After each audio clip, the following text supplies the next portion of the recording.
Okay, in this video I'm going to show you how to derive the quadratic formula. Okay, remember what the quadratic formula does. It allows us to solve a quadratic equation like we have on the left even when we can't factor it. And the roots of that, or zeros of that equation, will be given by this formula. Okay, so where does this formula come from? It comes from completing the square. Okay, so if you can remember how to complete the square to derive this formula, you'll really understand completing the square. So I always encourage all of my students to remember this, to learn this derivation and be able to do it. It's not too hard. Okay, so first step is something that we don't do when we factor an equation to solve it, is we're going to subtract c from both sides. Usually when you factor, you've got to have that 0 on one side of the equation. So this is a little different. We're going to first subtract c from both sides of the equation, and it becomes ax squared plus bx equals negative c. Okay. So I just have the x terms on the left side of the equation. That's what I want. I have the quadratic term and the linear term, the constant term, I moved over to the right-hand side. Now I want to complete the square. But the problem with this is that in order to complete the square, I need to make sure that I have an expression where the coefficient of the quadratic term is 1. Sometimes we call that we say it's a monic polynomial. Monic, mono for 1. But that's just a fancy term. But we need that a to be 1, but we have no guarantee what a is. A, b, and c here could be any real numbers, so we have no guarantee that a is 1. So how do I fix this? Well, I can factor a factor of a out of both the quadratic term and the linear term, but there's no factor of a in b, is there? Well, there's a trick we can do. Okay, and the trick is pretty simple. So we rewrite the left-hand side as a times parentheses x squared plus b over a times x. And then the right-hand side is still just negative c. Okay, so notice that if I distribute this a, I'll have ax squared here, and then if I distribute this a to the b over a times x term, well, I'll just get bx. So indeed, my factorization is correct. This expression here does match the one above it. All right. One more step now before I have a factor of 1 in front of x squared. I'm going to divide both sides by a. So the left-hand side will just be x squared plus b over a times x is equal to negative c over a on the right-hand side. Okay. Now I'm all set up to complete the square. How do you complete the square? Well, you take half of the linear term's coefficient. So what is half of b over a? Well, it's b over a times 1/2. So this is going to be b over 2a. And what do you do with that? You take that a little bit and you square it. So b over 2a quantity squared. I got to remember, when I square a fraction, I've got to square the numerator and I've got to square the denominator. So I'm going to end up with b squared over what is 2a quantity squared. Well, it's 2a times 2a, or 4a squared. So we have b squared over 4a squared. Okay, and now what I'm going to do is I'm going to rewrite this equation where I'm just going to add b squared over 4a squared to both sides of the equation. So I have x squared plus b over a times x plus the completing the square term of b squared over 4a squared is equal to negative c over a plus b squared over 4a squared. Okay, that's good progress.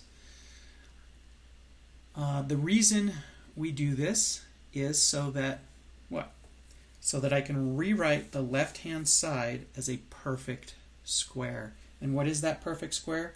It's going to be x plus b over 2a quantity squared. Okay, I don't even have to think about it. I know that it's always going to be x plus b over 2a, x plus my linear term halved, quantity squared. You can check though. You should check this to see that this factorization does match the expression above, and it does.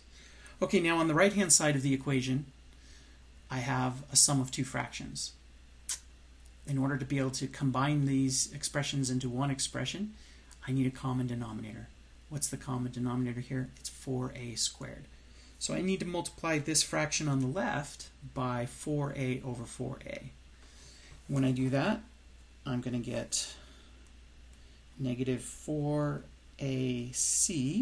over 4a squared plus the right-hand term stays the same. B squared over 4a squared. Okay, now I have a common denominator here, so I can combine these two fractions together. Let's do that. I have x plus b over 2a, quantity squared on the left still. And you know what I'm going to do? Notice I've got, in the actual form, I've got b squared minus 4ac. So I'm just going to change the order. This is addition, and addition is commutative, right? I can, well, addition is commutative, so the order doesn't matter. Even though this term is negative, I'm adding these two quantities. So I can rewrite this now as b squared minus 4ac all over 4a squared. Okay, progress. Now, I want to isolate the x. I want to end up with the quadratic formula with x all alone. Okay, and the right-hand side expression is just an expression involving a, b, and c. Okay, so that means I need to isolate x down here. How do I go about isolating x? Well, there's two things being done to it. First, if I were to evaluate this expression, I'd add this quantity, b over 2a, and then I would square that sum, right? Well, I need to undo that. How do I undo squaring? The inverse of squaring is square rooting. So I take the square root of both sides of the equation now. And of course, the left-hand side will just be x plus b over 2a. And this will equal the square root of b squared minus 4a, sneak a little 4 in there, minus 4ac over 4a squared. And whenever I undo squaring by taking a square root, I have to remember to introduce a plus or minus symbol. Okay. Now I want to simplify this radical expression on the right. And remember that if I have the square root of a fraction, like say a over b, well, this is equal to the square root of a over the square root of b. So really this big radical here could be thought of as the square root of b squared minus 4ac divided by the square root of 4a squared. But what is the square root of 4a squared? It's just 2a, right? So this simplifies to just plus or minus the square root of b squared minus 4ac all over 2a. And of course the left-hand side is just the same as it was before. All right, and one last step. I'll finish it over here. We end up with, by subtracting b over 2a from both sides of the equation, we end up with x equals negative b over 2a plus or minus this b squared minus 4ac under the square root all over 2a. And I have the same denominator here in both of these expressions, so we usually combine them into a single expression, and we end up with the quadratic formula. X is equal to negative b plus or minus the square root of b squared minus 4ac all over 2a. And there we go. Easy peasy. Not too bad. All right. So that's a derivation of the quadratic formula.